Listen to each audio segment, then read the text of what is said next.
దీనికి బిల్డింగ్ లేదు.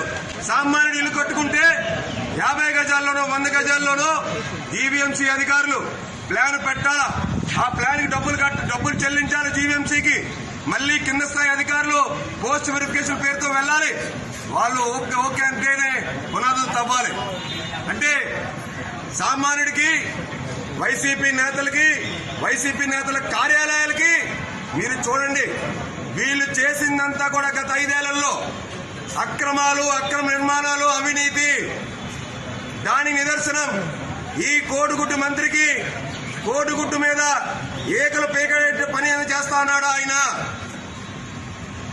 కనీసం భవన నిర్మాణ అనుమతుల కోసం జీవీఎంసీకి డబ్బులు చెల్లించలేనటువంటి దుస్థితిలో ఉన్నాడు. మరో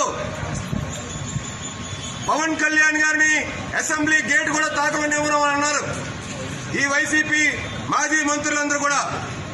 ఇవాళ ఏం మాట్లాడతారు? ఇవాళ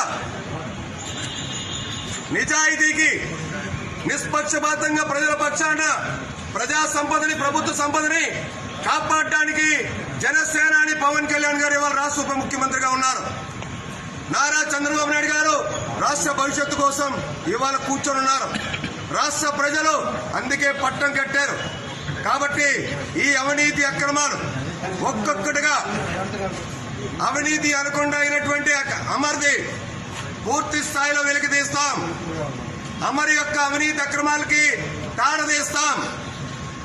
వీళ్ళు దోచుకున్న ప్రజాధనాన్ని, ప్రభుత్వ సంపదని